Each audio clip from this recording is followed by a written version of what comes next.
Congressman Sam Liccardo represents California's 16th district from Half Moon Bay to Silicon Valley. He was elected in 2024. He advocates for bold bipartisan solutions to lower costs, expand housing affordability, strengthen public safety, and accelerate America's clean energy and innovation leadership. Before joining Congress, Representative Liccardo served 2 terms as mayor of San Jose, where he led unprecedented economic growth, championed transformative housing initiatives, and positioned the city as a national leader in climate resilience. We're thrilled to have Congressman Liccardo with us here today. Congressman Liccardo, thank you so much for joining us today. Would Thank you. you like to start with some opening comments or remarks? Oh, thank you, Kim, and thanks so much for having me today. It's really an honor to be back with you all. I think last time I was with you, I was a candidate. Now I work for you. So thank you for having me. And really, I want to hold this up. I think this is a great model for communities. Not every community does this. And what the Los Altos Community Coalition is consistently doing is bringing people together from different sectors. And Lord knows we need to bring more people together these days. So thank you, Kim and Joe and David and Marie and all the volunteers who hold this together.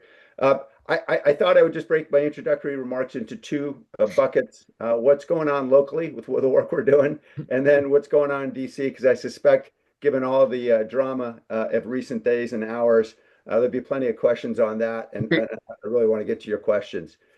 So first, locally, you heard from Nicholas, who's one of our fierce but small.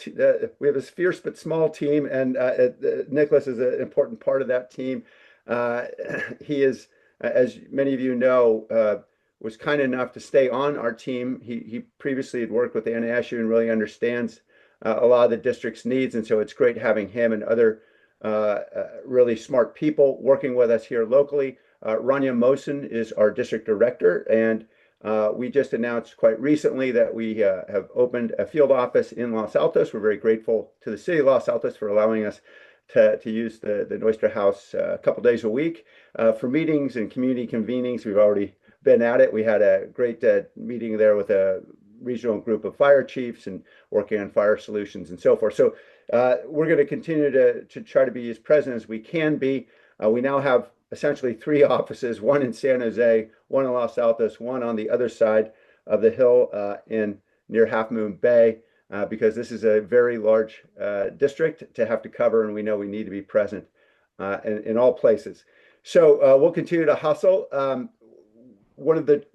say there are 2 key priorities that we're focusing on here locally, in addition to all the standard work we should be doing as a congressional office, obviously responding to all the concerns and the need for help with Social Security or veterans benefits or visas or whatever the other many tasks that we have. We really wanted to identify 2 proactive areas of effort that we're focusing on. And one is wildfire resilience, and the other is on the other side of the hill, coast side, infrastructure resilience. And the question is, how can the federal government be a better partner with local communities, not trying to Bigfoot any local communities' decisions. This is really needs to be ground up. But we know we often need federal money. We often need federal permits. We often need to accelerate environmental processes. There are a lot of things we can do as an office to try to push forward on many important efforts, and specifically with the wildfire initiative, which we launched a couple months ago.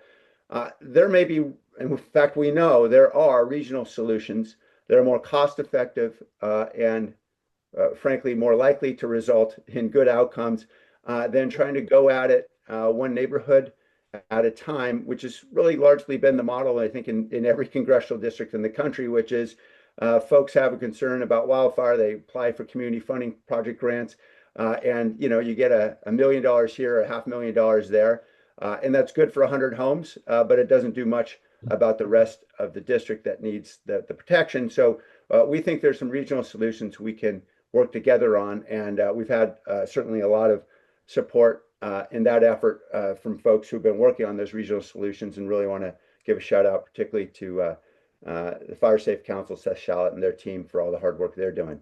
So those are the areas we're going to be most focused on locally. Nationally, obviously, we have emerged from a record 43-day shutdown.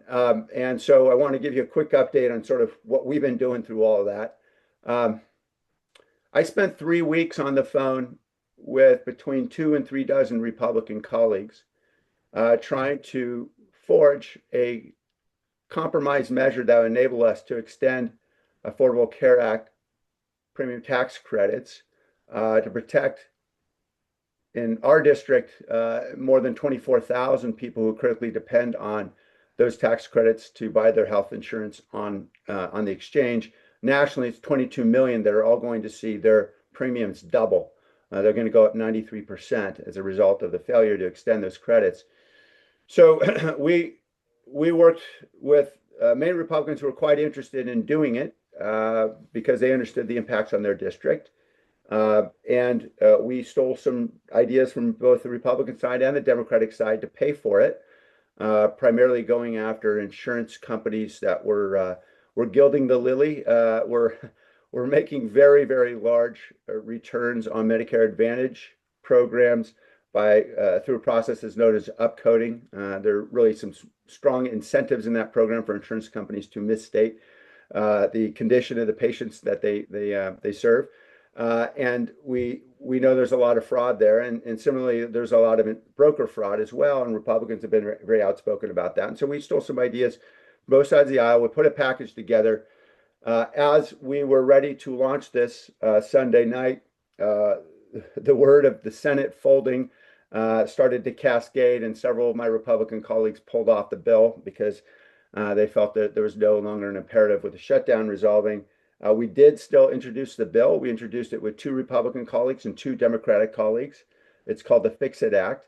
And we're working now to try to see if we can expand the support because this issue is far from over. We know that millions and millions of Americans, in fact, we're all going to be paying higher premiums as a result of the failure to extend these subsidies because whenever you're pushing healthy young people out of an insurance pool, it means all of our insurance premiums are going to go up, and that's a big problem.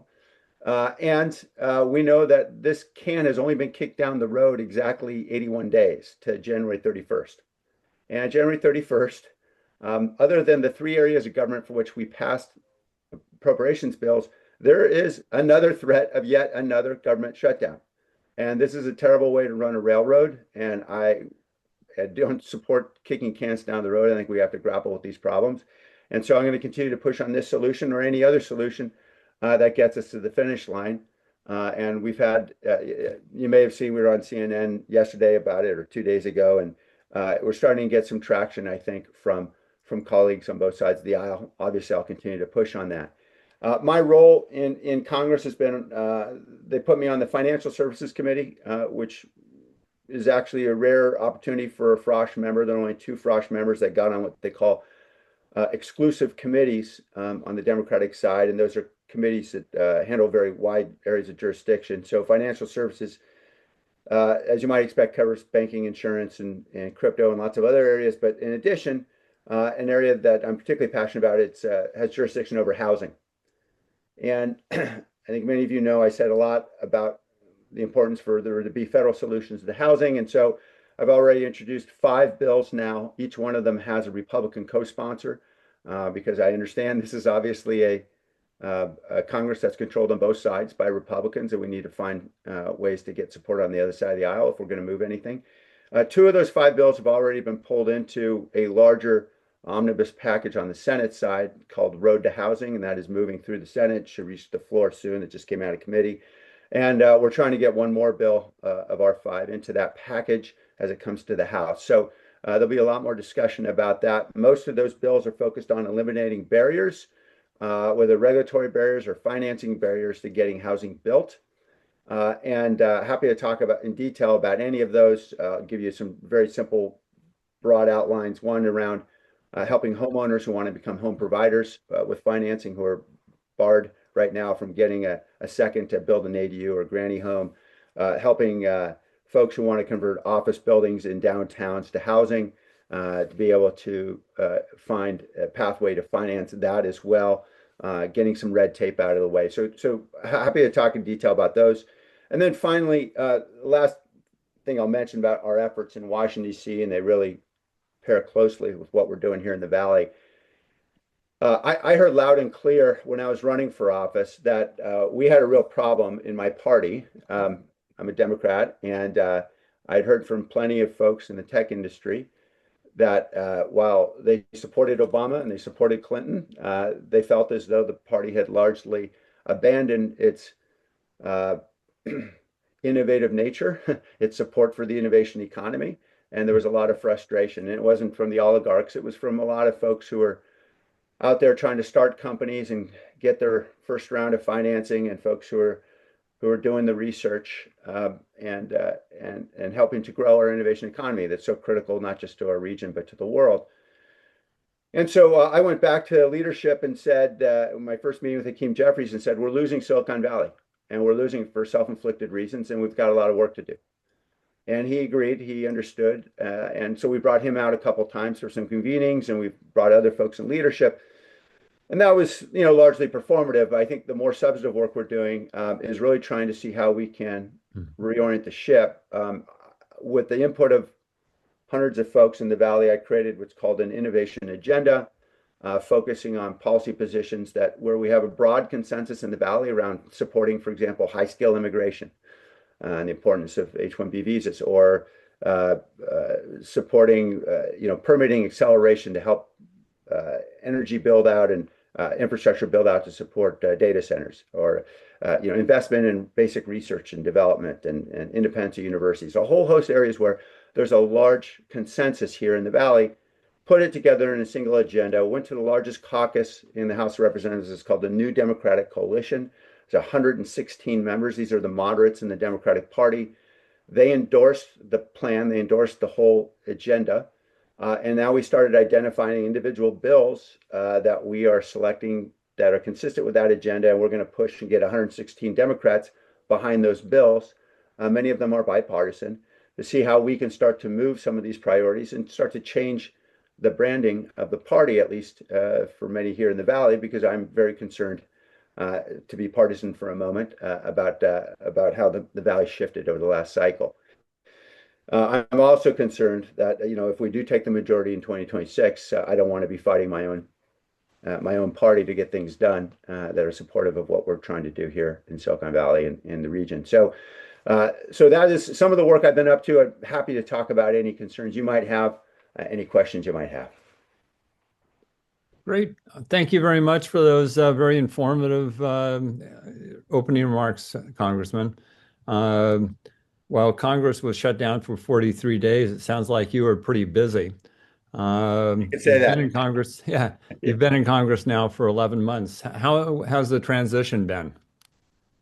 Well, when you're used to being the mayor of a city of a million people, and then you go to a job where you're, the first term member of the minority party, which biologists characterize as the lowest form of human life, you realize your jokes aren't as funny and your stories aren't as interesting.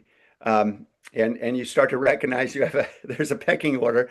I learned that really well on the second day in the office. It was actually during orientation, forgive me, second day of orientation. They have this process in which you select your office. And it's a very bizarre thing. It's a tradition they've had for decades. And it's a lot like the NBA draft lottery. And everybody puts their ball in a big bin. And they have like a dozen TV cameras out there to watch everybody pulling their ball out of the bin to figure out which priority they're going to have in selecting their next office. And of course, we're all exchanging, 50 cent and dollar bets over who's going to get, hey, I'm going to tell my friends I got John Kennedy's office or Shirley Chisholm's or, some famous luminary so I can brag all about it. Well, I got the ball that was the second to the last. And so as a result, I occupy the office of George Santos. So that's how we roll. Quite funny. Um, and you may have covered some of this in your opening remarks, but I'll continue with these other questions. What are you most focused on making happen as a member of the Congress? Yeah, as I suggested, certainly housing is a big focus. I'm on a committee where there's actually more collaboration than there is almost anywhere else in Congress. I think that's, we've got Republican leadership in that committee, the chair and the subcommittee chairs that are actually interested and bipartisan solutions, and that's unfortunately too rare. So I'm trying to take advantage of that, whether it's in housing or in other areas, uh, to see if we can actually move some initiatives there. We're working on an artificial intelligence bill as well. That's going to have huge impacts in financial services, we know. And so housing, certainly the innovation agenda and everything that's on there, and that's a pretty broad swath. It includes things like immigration um, and investment infrastructure and other things as well. Um, what I think is important, Scott Peters, who's a wonderful member of Congress from San Diego, said to me a couple months before I got into office, said, Sam, the middle lane in Congress is almost completely vacant. And if you want to run in that middle lane, you can get a lot done. And that's not to say you need to betray any principles or anything like that. But if you are willing to actually stick your neck out there and bring folks on board on the other side of the aisle, there aren't many other folks who are willing to do it. And so I see that that is my opportunity. We are in a deeply divided moment. We are getting nothing done. Congress is only punishing the country right now with its decisions and frankly failing to stand up to what I view as authoritarian tactics by the president. And we need to start to build coalitions to both protect our democratic institutions and to actually get something done for people. Great, thank you. You already said a bit about this, but what do you do to build relationships across the aisle, including more formal things like the Climate Solutions Caucus, where Democrats need to bring a Republican with them to join, or informal things like getting coffee and a meal together? Yeah, I think people would be shocked how little communication there is between members about issues of policy. Um, I certainly see other members socially and so forth, but the conversation is far too rarely actually focused on legislation and policy, and particularly across the aisle. And the institutions are really designed to keep the Democrats and Republicans apart. So I try to create those opportunities. I reached out to a Republican colleague from Florida, Mike Herdopoulos, and we together host a convening at the Library of Congress for all the Frosh members, fresh Republican and Democratic, at the Library of Congress to focus on AI. And we invite luminaries from the world of AI who happen to be in town that day. So we had Dario Amodei one day, we had Sam Altman another day, and we hear them speak and we have conversation and talk about solutions. And that's one of the areas that where the parties are not yet at each other's throats, and so it's an opportunity to hopefully start to talk about solutions that can be reached. And frankly, you got to find every opportunity. I spend a lot of time in the gym because that's where you find Republicans. They're in a lot better shape than the Democrats are. They tend to be a lot of young white guys, and so they're in the gym all the time. So I go to the gym and I talk to them at 9 o'clock at night. You find them in the elevator. You really have to go out of your way to make it happen. That's great. Um, what are your reactions to the most recent election results in Santa Clara County, California, and elsewhere? Well, I was certainly heartened by them. Obviously, to be partisan for a moment, I think what it demonstrated was as so many of our institutions are failing to stand up right now, and we've seen those failures in so many ways, and no more clearly than in Congress, where we've seen a complete capitulation from the Republican leadership, I think, to the president, as I've never seen. I remember the days when we had, Democratic speakers, in fights with the Democratic president and Republican speakers in fights with the Republican president. It doesn't happen anymore. These guys are wholly owned subsidiaries. And yet what we see now is really a movement from the bottom up, and it really illustrates something that Barack Obama said, I remember in 2015 about how the most powerful word in the English language is the very first word of the Declaration of Independence. It's we the people. We shall overcome. Yes, we can. This is a moment when we are starting to see from the grassroots and from the ground up, an incredible movement of people who are saying we've had enough. And I just hope and pray that we can continue this momentum and that some of my colleagues start to pay attention to it. Thank you. What should we anticipate as we turn our attention to 2026? Yeah, this innovation agenda that I created, it actually dovetails with what's going on in 26, and I'll tell you why. Um, as I mentioned, I'm concerned about what was going on in Silicon Valley through the last cycle. And on the political side, I created an organization called Innovation for Good. And we basically took the innovation agenda that was created on the official side and said to my colleagues, look, you're all coming through Silicon Valley like we're the ATM for the rest of the world. And I think a lot of people are tired of writing checks and then seeing members of Congress go back to Washington, D.C. and bash tech. And what we want to see is folks who are actually supportive of innovation in a way that's consistent with our principles and our values, right? And so what I have been doing with this Innovation for Good group is hosting colleagues of mine who are coming through, who are supportive of innovation, who are part of this new Democratic coalition.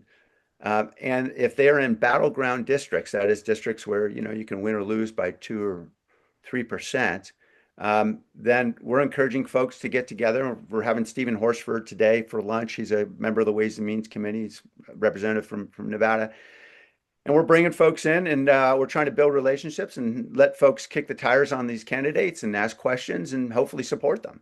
And so my effort is really focused on helping those battleground Democrats in the House because we have an extraordinary opportunity. And again, I'm sorry for getting partisan for a moment, but we're down by 3 seats. This is an incredibly close House of Representatives, and it is not going to take much. Well, it's going to take a huge fight, obviously, to win in 26.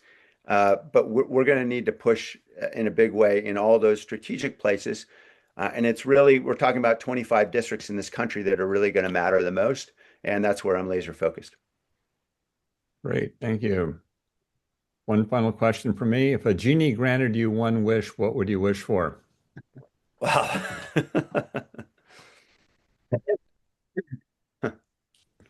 um, a referee. I was a former criminal prosecutor, and I miss not having a judge in the courtroom. Um, I, I know that, and I don't want this to turn into a big Trump bashing session because I don't believe that the biggest problem in America is Donald Trump. I think the biggest problem in America is that Donald Trump showed America that how many Americans can be paid off. And what we've seen in terms of capitulation has been really atrocious. And the fact that there is no referee calling, I mean, we just saw a bill yesterday, literally, that got approved by the House in which members of the House, Republican colleagues of mine, admitted that what those 8 senators did to slip in that provision that would enable them to get a $500,000 payoff because they claim to have been victims of a lawfully issued grand jury subpoena, during the January 6th investigation. That for those of you who don't know, there's a provision that was slipped in the 11th hour that entitles only U.S. senators among all the Americans who could possibly be aggrieved by a subpoena, only U.S. senators can get a $500,000 payoff, essentially as damages, if you were somehow or another subjected to a phone record subpoena, and nobody else in the world gets entitlement to that. And for those of you who aren't familiar with the facts, this was a grand jury subpoena that was issued, yes, by the grand jury in the January 6th investigations that only sought what's called metadata, which is the phone records. It tells you what time you're calling somebody, what time you received a call, what date, et cetera. Okay. No content is ever revealed in any of these conversations. So these senators didn't like the fact that they didn't know they were being subpoenaed. Well, guess what? That's standard criminal investigation. It happens every single day, everywhere in the country. Anyway, everybody recognized it was corrupt. It was a violation of the Senate rules. It passed the Senate. It passed the House. We desperately need a referee. That's wild. Yeah, Well, unbelievable corruption. yep. Well, Congressman Liccardo, any closing thoughts or remarks before we open it up for questions from No, I'd love attendees? to just hear everybody's thoughts. Great. Well, thank you so much for the great conversations. I'd like to now open it up to attendees for questions. Please raise your virtual hand and I'll call on you. Remember, one question per person and no speeches, please. First hand up, Gary Hedden. Go ahead, Gary. Hey, Gary.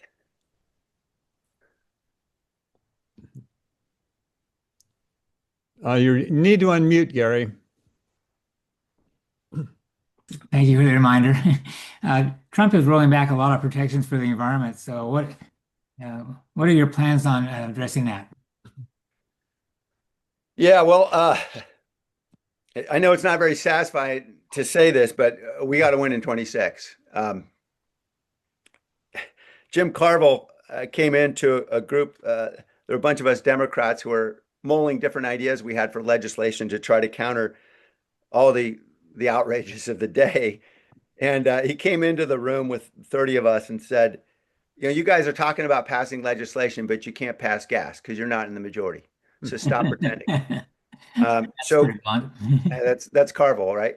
So we have to win the majority, or none of this. Right now, today, we are going to hear an announcement from Trump that he's going to begin authorizing drilling off the California coast. It's absolutely outrageous. I'm an original co-sponsor on several bills to stop that.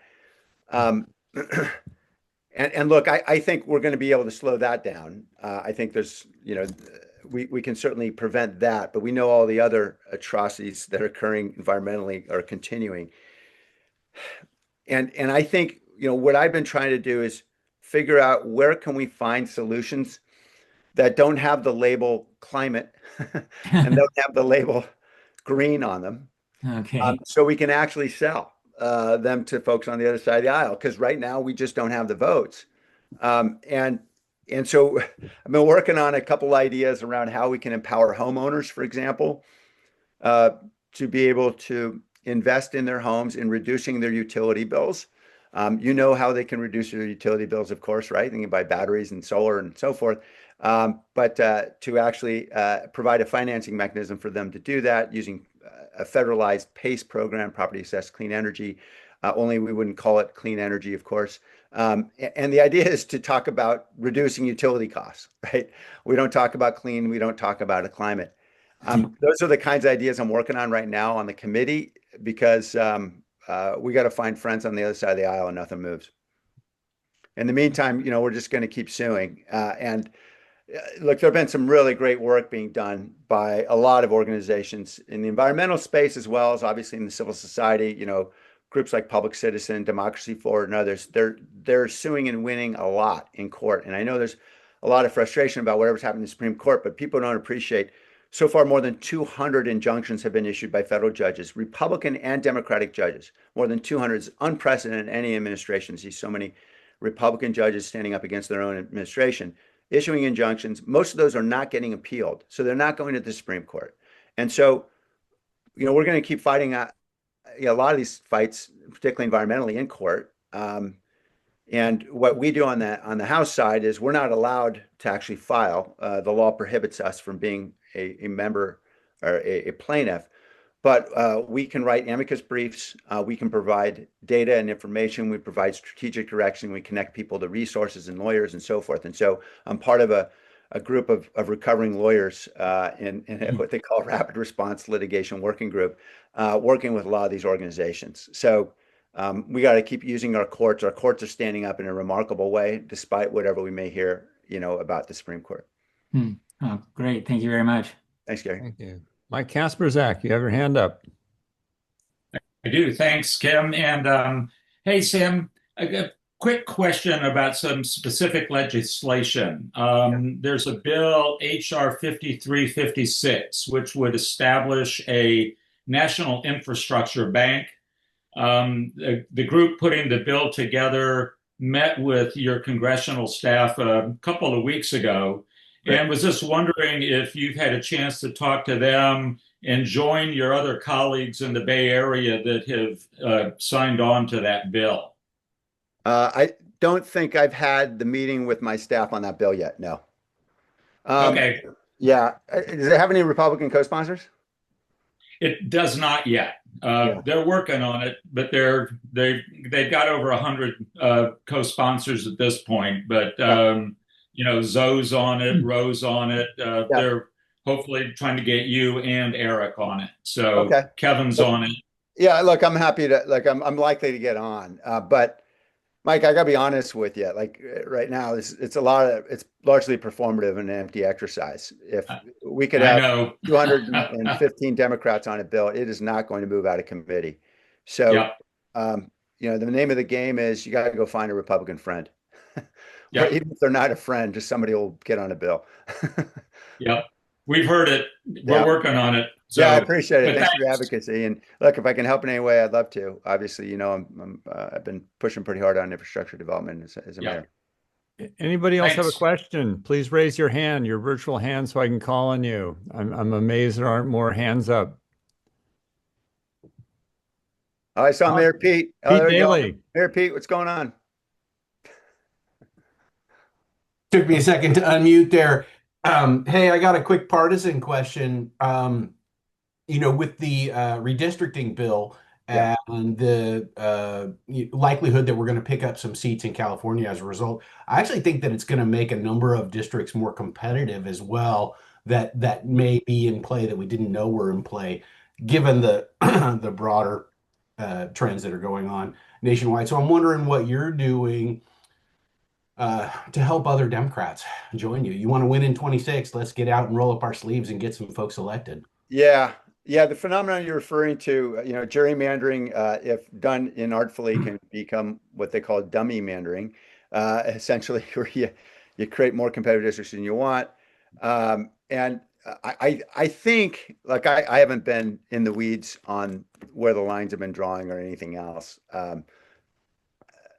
I feel like the lane that I'm in is trying to see how I can bring Silicon Valley to support Democrats who are in those really tough fights. So really going back to the Innovation for Good initiative, I reached out to folks in my own donor base and a lot of folks who are prominent in tech and just said, look, we need to build out a pro-innovation coalition. This is an opportunity to do that. And here's a lot of Democrats in these battleground seats that need help if they're going to win. And so it's really this process of trying to build relationships and then get them support. And so, I know the last thing anybody likes talking about is fundraising. It's the last thing I like doing.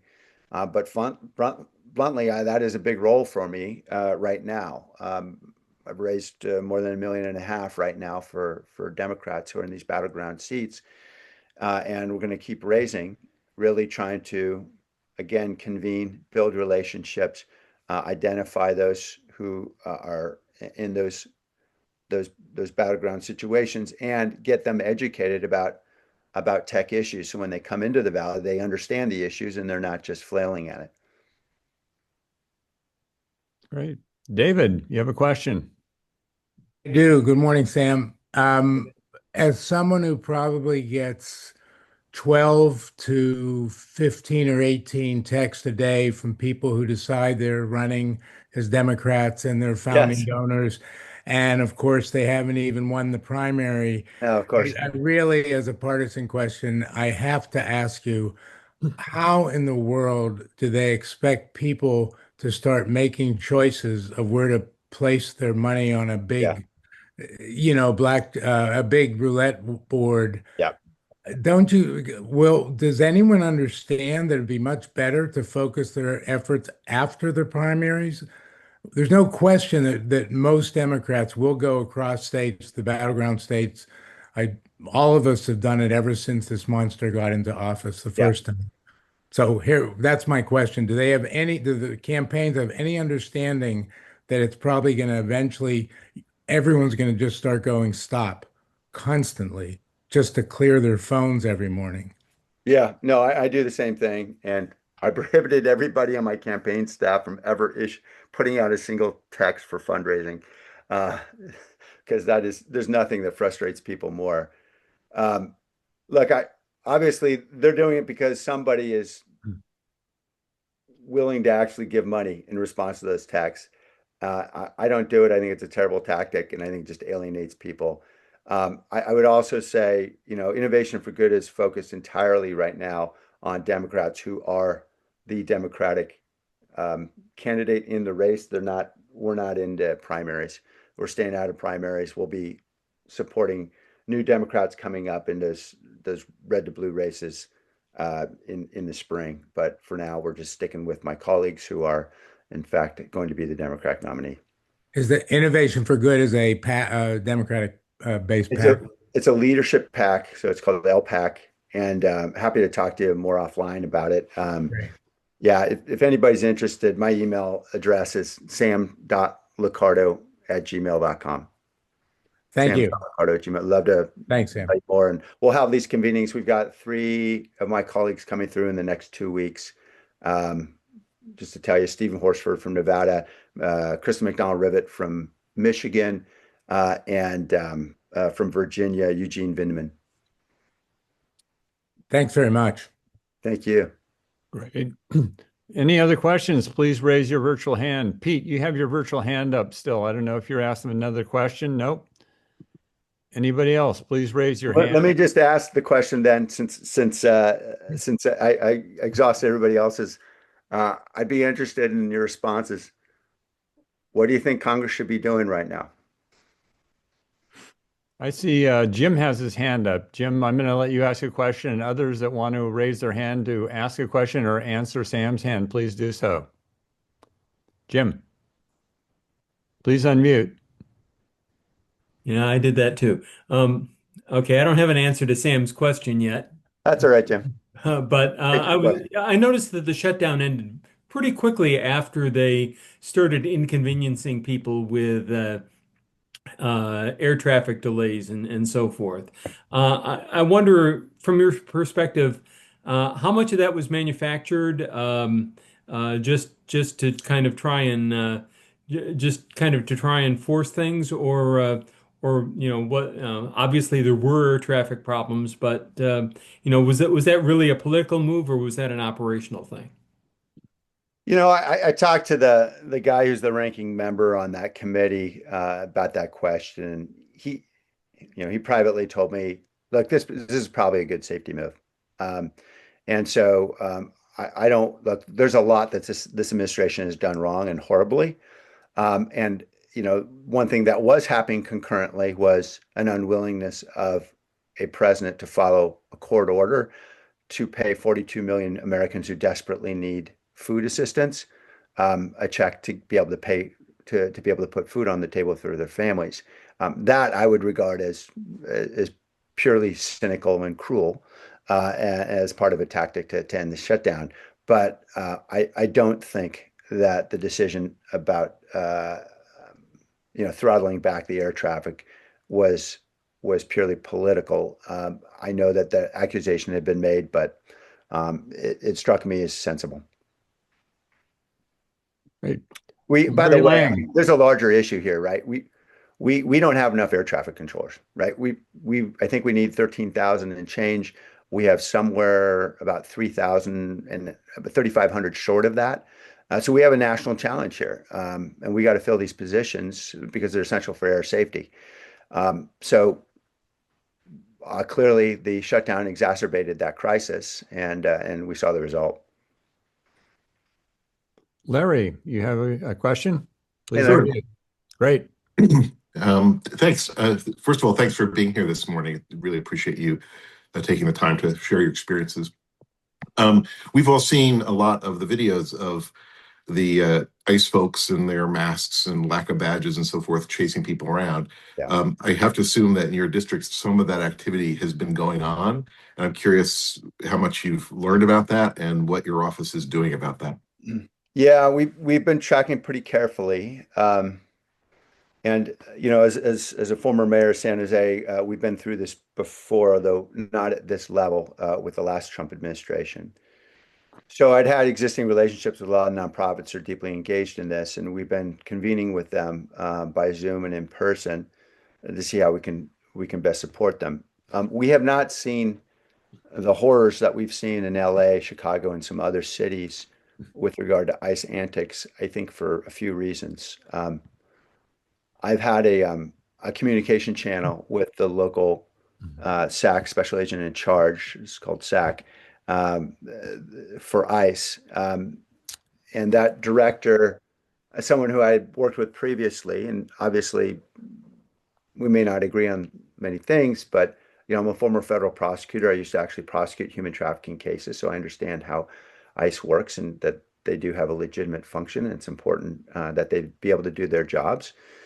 So we started channel conversation immediately, and it became apparent that first, the fact that our local police agencies do not participate in immigration enforcement has been very helpful, because in a lot of those other parts of the country, not necessarily LA or Chicago, but in other parts of the country where you do have local police helping, that provides the manpower for some of those raids.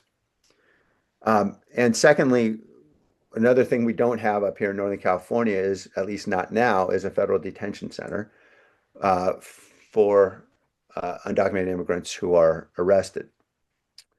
And so it is more inconvenient for them to be engaged in those raids. So we don't actually have raids like we have seen in other parts of the country. We do have ICE enforcement actions against individuals who have deportation orders. And I know to some that may not seem like a difference. It's actually a very important difference, because, look, in some cases, those are folks who people have committed violent felonies, and yeah, they should be deported, and ICE is doing their job. In other cases, I think we've seen, they're going after moms and kids, and that's it doesn't seem like a great use of federal resources. So what we're trying to do is do everything we can to provide accurate information to all our nonprofit partners, because we know what can be particularly damaging in any community.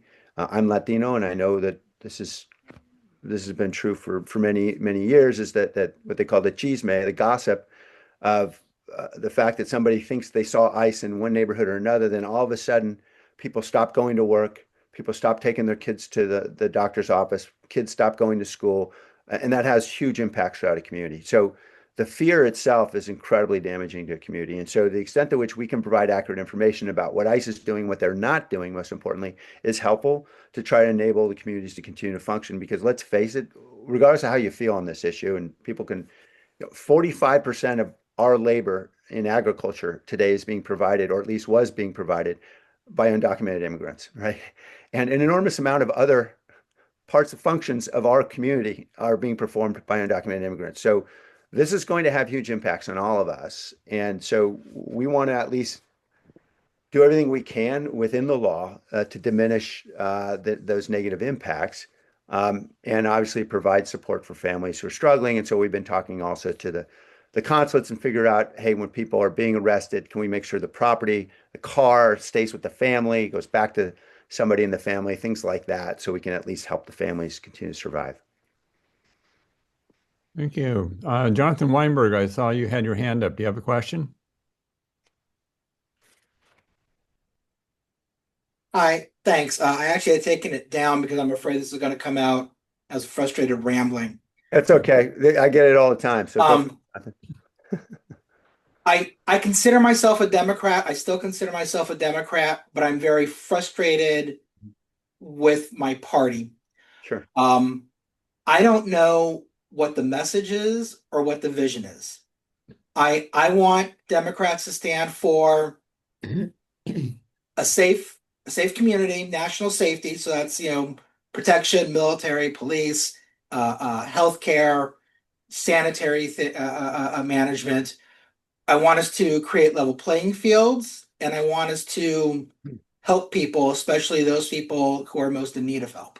Yeah. But I look at the party since Trump has been elected, and I have no idea what the vision is. And I've had this conversation with others, and they said, "Well, go to the DNC's website and there's a platform." No, don't go to the DNC. That's great. Yeah, but the big win right now is the Epstein files.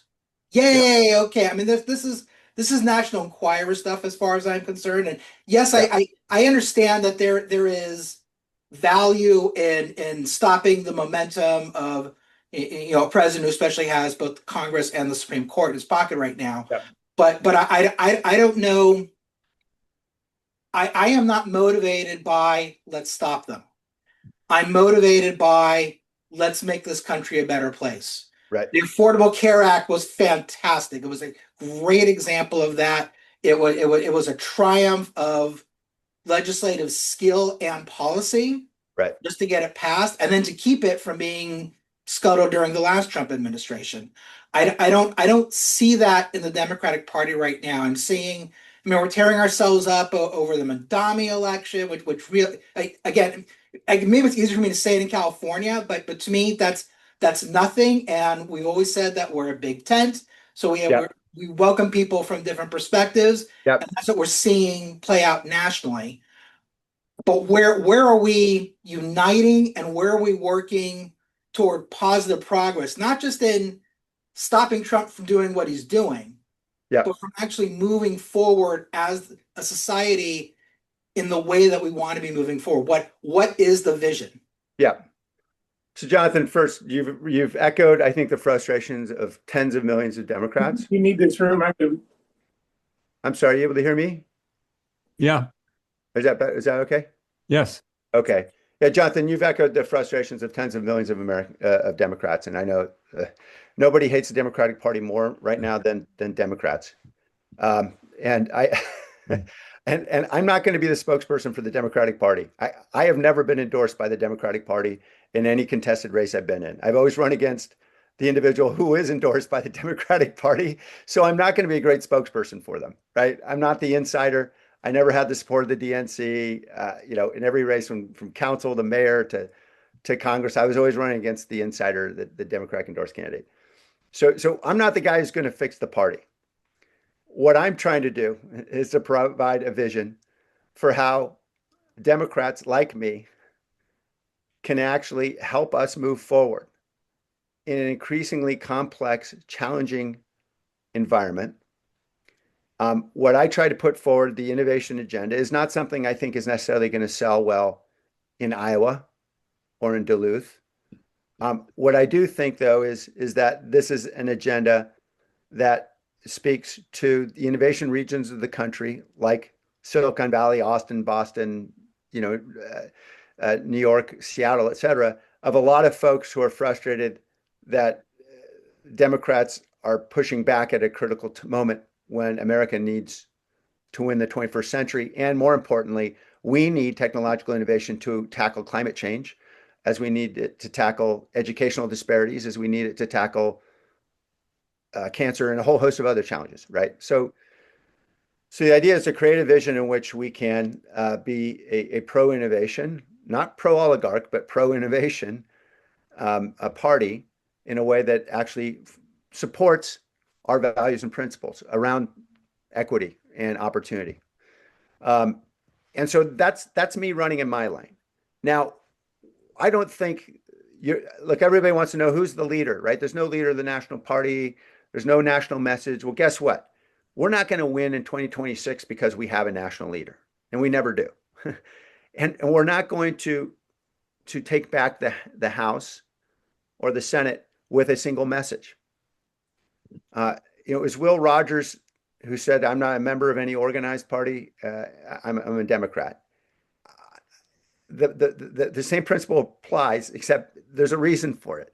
Because the message that I'm articulating in this innovation agenda isn't the same message that Kristen McDonald-Rivet is going to use to win in Michigan, right? She understands her community. She's going to have a message that's focused on Michigan. And what Eugene Vindman's going to use in Virginia, which actually probably will be tech related because he's got a tech heavy area. And so everybody understands their own community. We're going to win because we have Democrats who understand what their community needs. Overwhelmingly, those messages are going to be focused around the issue of affordability, the cost of living. I think that is going to be the dominant message nationally. That's certainly what Hakeem Jeffries has been articulating nationally. I think he's right to be articulating that nationally. It's not being heard. And the reason why it's not being heard is A, he doesn't have a gavel, and B, he can always be outcompeted by every outrage that comes off of comes out of this administration on an hourly basis, right? I mean, you cannot compete with whatever the hell's going on with Epstein and whatever's happening with Trump bulldozing the White House and giving $20 billion to Argentina. And, we could go on and on and on. You cannot compete in a news cycle with that by saying, well, we've got a new policy for reducing the cost of living. Well, it may be a hell of a lot more important to everyday Americans, but it's never going to get, even in CNN, it's not going to get the headline.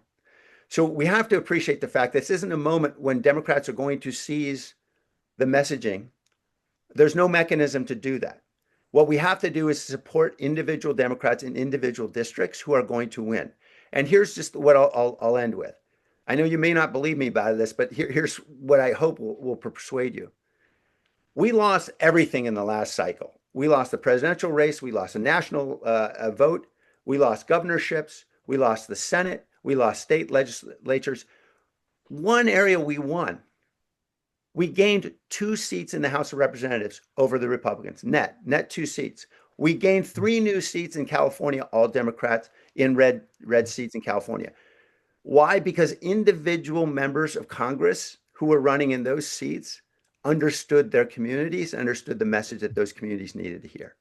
And I can tell you now, because I know a lot of these folks and I know what they were saying to their communities, it didn't have to do with anything the Republicans think we're saying. It had to do with talking about affordability, safety, the kitchen table issues that matter to everyday Americans. So I think we're going to be fine without the national message. We're going to be fine without the great national organization and the national leader.